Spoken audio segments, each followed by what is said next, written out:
गांव के किनारे एक पुराना नीम का पेड़ था और उसके नीचे बिछा हुआ मंदिर, छत पर कटे फूलों की खुशबू, घंटी की धीमी गूंज और शाम होते ही तेल के दियों की चमक। हर साल महाशिवरात्रि पर पूरा गांव जगा करता, रात भर जागरण, भजन कीर्तन, आरती और श्रद्धा। इस साल की तैयारी पहले से ज्यादा हो रही थी क्योंकि गांव में नया सा जोश था। कहानी की नायिका है मीना, 25 की, पढ़ी लिखी और उत्साही। उसने तय किया था कि इस बार शिवरात्रि उसके घर पर मनाई जाएगी। माँ ने कहा, मीना, घर की साफ सफाई कर लो, फूल और बेलपत्र अच्छे से रख लेना। पर मीना के मन में बड़ा सा सपना था, मंदिर जैसा दीदार, ऊंचे ऊंचे दिए, रंग बिरंगी बिजली की स्ट्रिंग्स और मेहमानों के लिए बड़ा सा भोग। उसने अपने दोस्त राजू को बुलाकर कहा, चलो हम इस बार सबसे बड़ा जश्न करेंगे। राजू ने जोश में कहा, दीपे दीपे लगेंगे, छप्पर पर भी दिए जलेगा, लोग हमारी तारीफ करेंगे। और दोनों ने खरीदारी शुरू कर दी। सैकड़ों छोटे छोटे मिट्टी दिए, कुछ स्ट्रीमिंग लाइट्स जो लाल नीली चमक करती थीं, थीम वाले रंग बंद पटाखे, बिना सोचे समझे, और मोटा सा प्लास्टिक का बड़ा हवन कुंड। सुनीता, मीना की माँ और पुरानी दादी कुसुम ने माथा टेका। मंदिर के पास बैठा पुजारी बाबा धीरे से चला आया और बोला, बेटी, उत्सव अच्छा है पर सावधानी जरूरी है। कुछ बातें हैं जो पिताजी सदियों से कहते आए हैं और जिनकी अवहेलना बड़ी मुसीबत बन सकती है। मीना ने थोड़ी बेमनिया हरकत की और कहा, बाबा, बस सब कुछ व्यवस्थित रखा जाएगा, चिंता मत करो।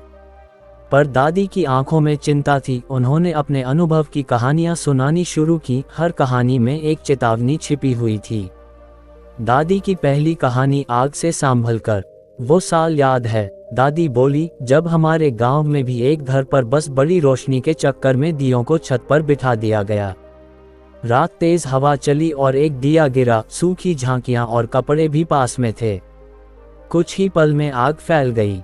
लगे हाथ पर छत जल गई। घर का सारा सामान और कुछ लोगों की जिंदगी भी खतरे में पड़ गई। भाग भाग कर बच्चों को बाहर निकाला गया, पर सब कुछ जल चुका था। मीना के मन में डर बैठ गया। उसने सोचा, हमें तो हवा की दिशा, दियों का स्टेबल बेस और बालक जानवरों से दूर रखना चाहिए। पुजारी बाबा ने जोड़ा, कपड़े सिल्क या सिंथेटिक हों तो आग तेजी से पकड़ लेते हैं, ज्वलनशील किन्न पहनने से बचो। खुले में बहुत सारे दिए एक जगह न जमाओ। स्टेबल होल्डर्स और बालकनी पर मिट्टी के चौड़े थालियों का प्रयोग करो। और धूप छाओ, हवा देखकर ही सजावट करो। सीख, पहली गलती, तारांकन, खुले दिए, बत्तियां बिना सावधानी के न रखना, सूखी सामग्री के पास दिया न रखना, बच्चों और जानवरों के पास खुली आग नहीं रखना। दूसरी कहानी पुजारी ने सुनाई, एक साल एक बड़े मंदिर में भक्तों की भीड़ इतनी बढ़ गई कि तख्ते टूट गए और लोग धक्का हंगामा कर रहे थे। कुछ लोग बेहोश हुए, कुछ चिल्ला रहे थे। यदि व्यवस्था न हो तो भीड़ खतरनाक बन जाती है, पुजारी बोले। मीना ने तुरंत मेहमानों की सूची सीमित कर दी और सिखाया, प्रवेश और निकास के रास्ते साफ रखो, बुजुर्गों और बच्चों के लिए बैठने की सुविधा रखो, बिजली की तारें चलने का रास्ता अवरुद्ध न करें। सीख, दूसरी गलती, तारांकन, भीड़ प्रबंधन का इंतजाम न करना, सांस लेने की जगह न देना, अनियंत्रित प्रवेश, विकास से दुर्घटना संभव। दादी ने उदास होकर कहा, एक बार लोग साधारण श्रद्धा में दूध और प्लास्टिक के फूल नदी में बहा कर देते थे। नदी की हालत बदतर हो गई। मछलियां मरने लगी, पानी गंदा हुआ। पूजा का उद्देश्य पवित्रता है, पर हमारा अंदाज पर्यावरण को नुकसान दे रहा है।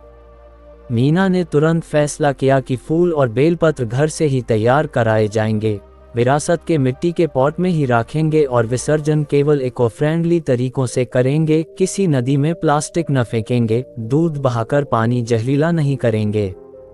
मीना के मित्र की मां ने एक बार कड़ाके की उपवास करके अस्पताल जाना पड़ा, उसका ब्लड शुगर गिर गया।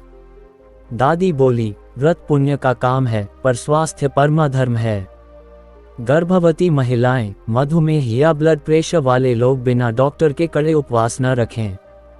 पुजारी ने जोड़ा, यदि कोई पूरी तरह उपवास न कर सके तो फलाहार रख लें या पानी व्यवस्था संभाल कर आधा व्रत रख लें।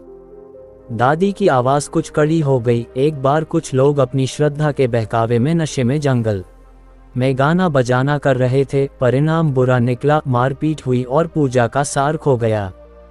पुजारी ने कहा, धार्मिक पर्व पर नशा और हिंसा जगह नहीं रखता। संयम और मर्यादा रखते हुए पूजा करो। जब सारी कहानियां खत्म हुई तो मीना ने ठान लिया कि वह इस बार सब कुछ बुद्धिमानी से करेगी। खुशियां होंगी पर समझदारी के साथ।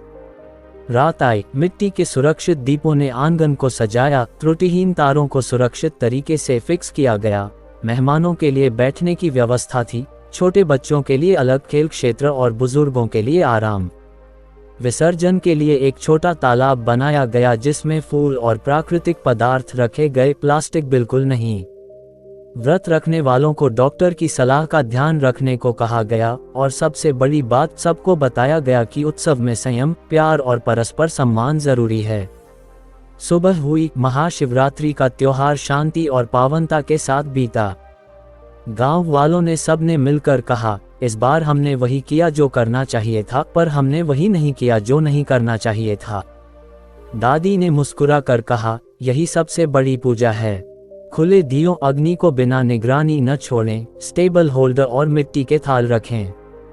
सूखे सामान, कपड़ों के पास आग मत लगाएं। बालों और कपड़ों की सिलाई ज्वलनशीलता का ध्यान रखें। तारों और लाइट्स को सुरक्षित ढंग से लगाएं। ओवरलोडिंग से बचें। भीड़ प्रबंधन करें। निकास प्रवेश साफ रखें। बुजुर्ग व बच्चों की सुरक्षा विशेष। प्लास्टिक, दूध या रासायनिक पदार्थ नदियों में विसर्जित न करें। इको फ्रेंडली ऑफरिंग अपनाएं। बिना डॉक्टर की सलाह के सख्त उपवास न रखें। स्वास्थ्य को प्राथमिकता दें। नशा, हिंसा, धार्मिक असम्मान से दूर रहें। पटाखे, आग्नेय वस्तुएं संभल कर और नियमों के अनुसार ही प्रयोग करें।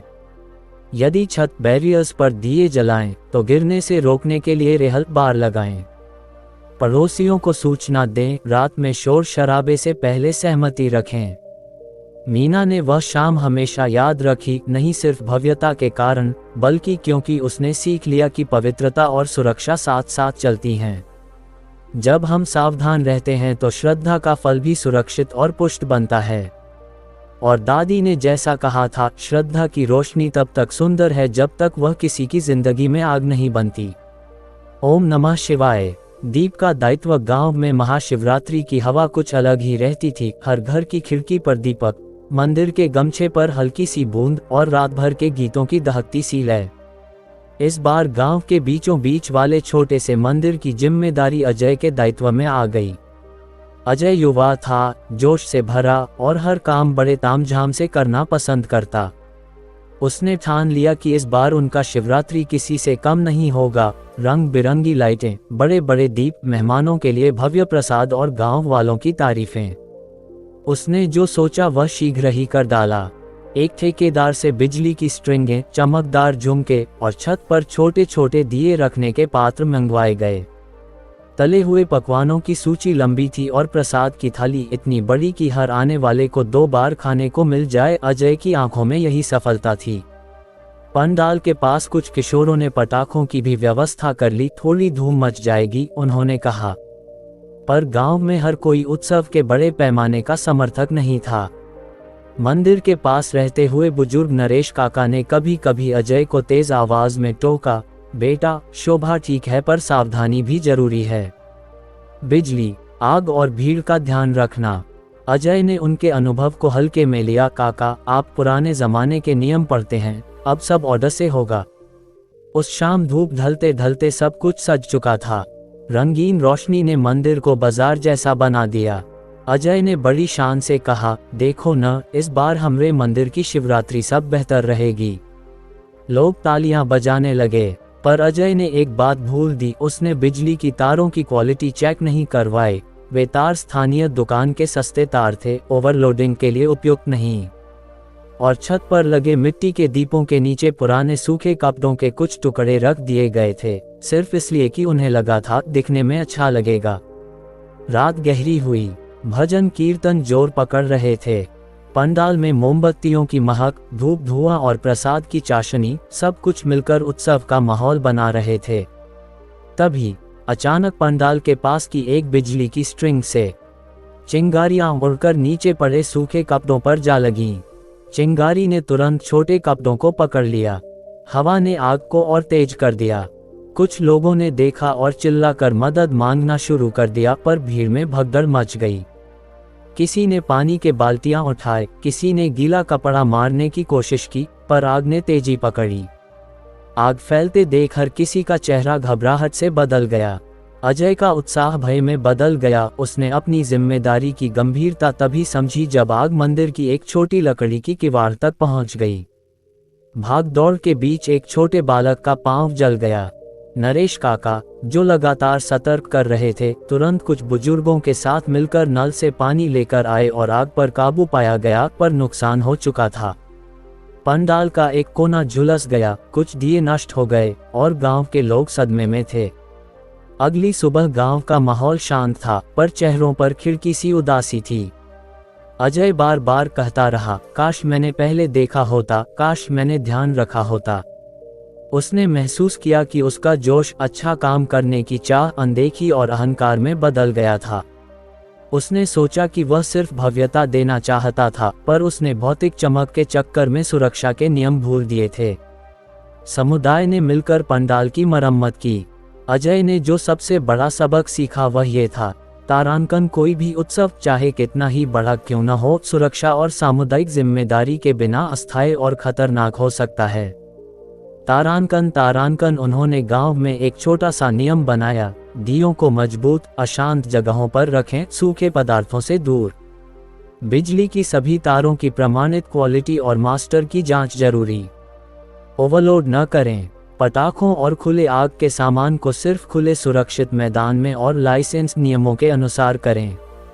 भीड़ प्रबंधन, प्रवेश और निकास रास्ते स्पष्ट रखें। बुजुर्ग और बच्चों की अलग व्यवस्था।